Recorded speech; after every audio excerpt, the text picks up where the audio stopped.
A man walked into his bank on a Tuesday morning to pull out $300 of his own money. The teller stared at the screen.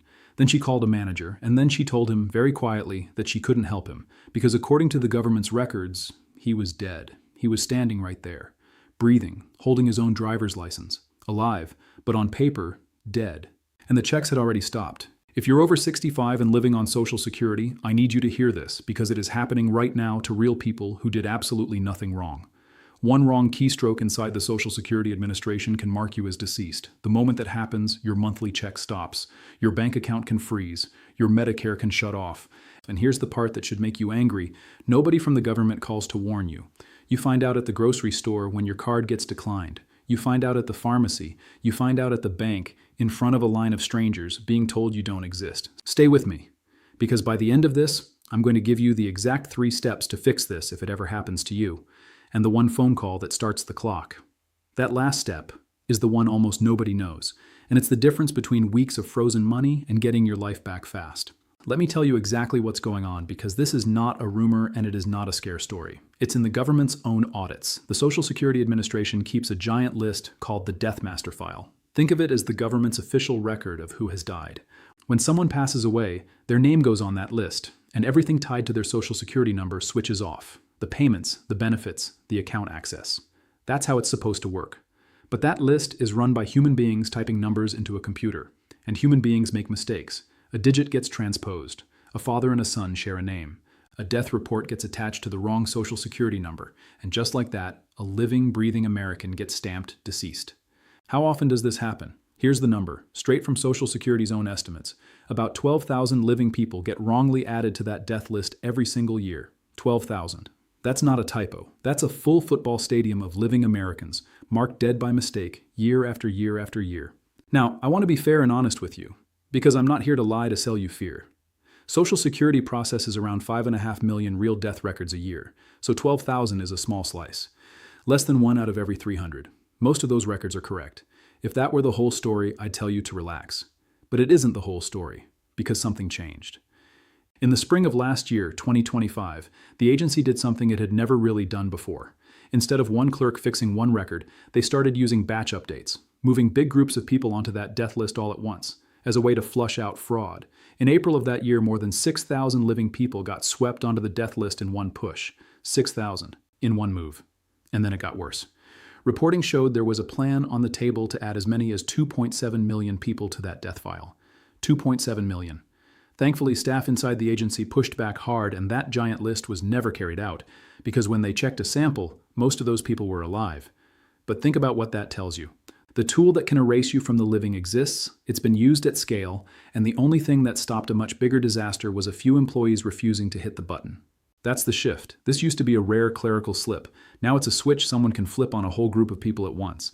And you get no say, no warning, and no phone call. Here's what genuinely bothers me about this one. In July of this year, the agency's own Inspector General, that's the internal watchdog whose whole job is to check the agency's work, put out an audit. They looked at cases where staff had corrected these wrong death records, and in almost half of them, 45% or, the workers never wrote down why the person got marked dead in the first place, or why the record got fixed. Almost half. No paper trail. So when it happens to you, there may not even be a note explaining how it started. You're just guilty of being dead until you prove you're alive. Let me bring this back down to your kitchen table, because I don't want this to feel like a news story about other people. I want you to feel exactly what it does to a real life.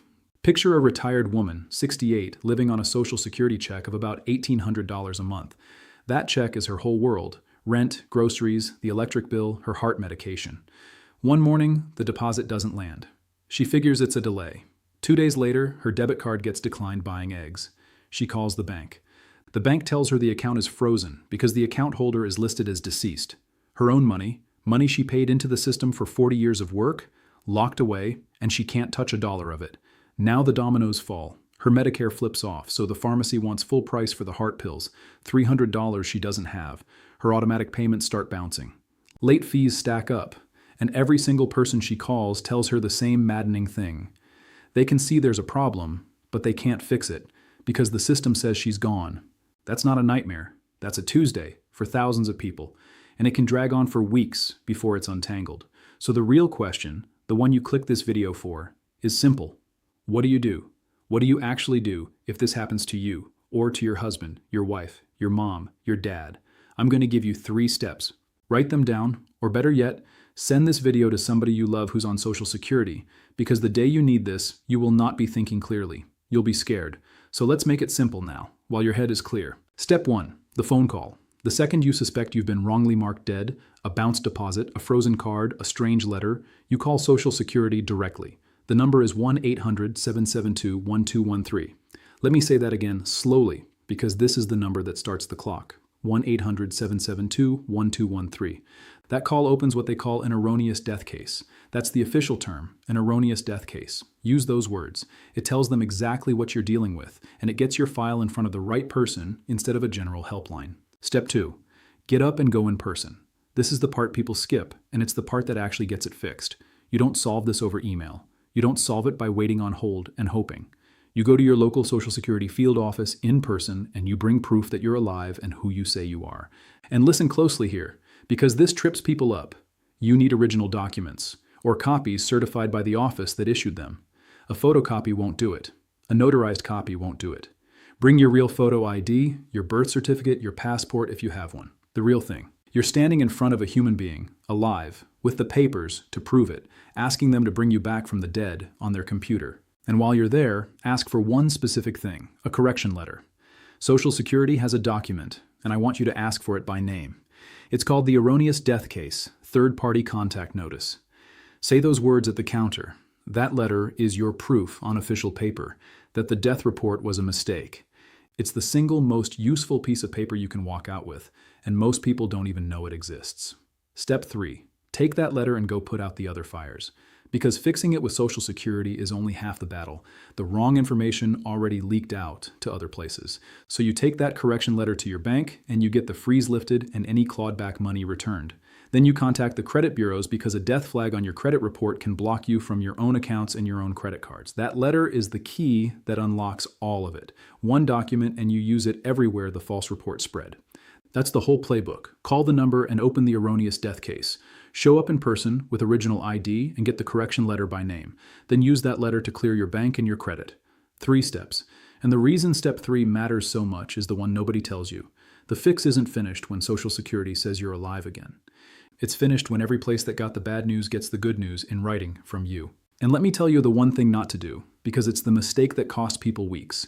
Don't sit at home waiting for it to fix itself. It won't. There's no automatic system that notices you're actually alive and quietly turns your check back on. Nothing happens until you make it happen. Every day you wait on hold hoping or assume the bank will sort it out is another day your money stays locked and the false report spreads a little further. The clock only starts when you pick up the phone. So the moment something feels wrong, you move. Same day if you can. Now let me tell you who's most exposed here because it isn't random. If you've recently had a spouse pass away, watch your own record like a hawk, because a death report meant for them can get attached to you in the confusion. If you share a name and a birthday with a relative, you're at higher risk of a mix-up.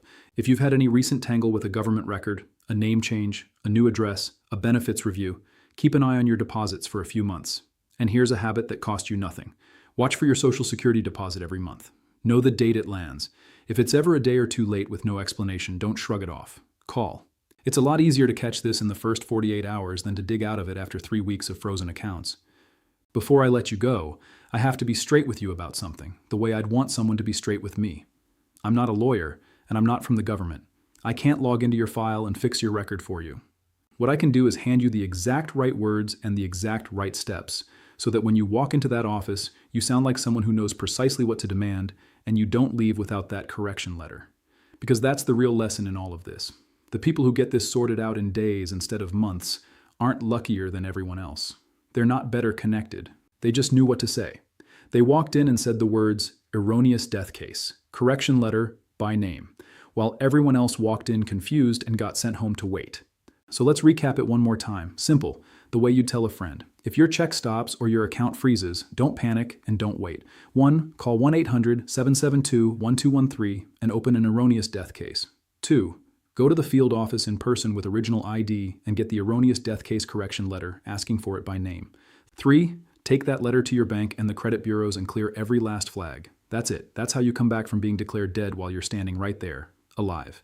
Do me one favor. Send this to one person over 65 that you care about. I mean it. Think of one name right now. Because this is exactly the kind of thing nobody talks about until it's already happened. And the person who's seen this video first handles it 10 times better than the person who's finding out at the bank. If this helped you, a like tells the algorithm to show it to more seniors who need it. And if you want more plain English breakdowns of what's really going on with your Social Security and your money, subscribe to Channel Name and stick around. I do this so you're never the last to know. I want to hear from you in the comments too. Has your Social Security payment or your bank account ever been frozen or delayed with no warning? Tell me what happened and how long it took to fix. Because your story might be the exact thing that helps the next person catch it in time. I read them and I answer.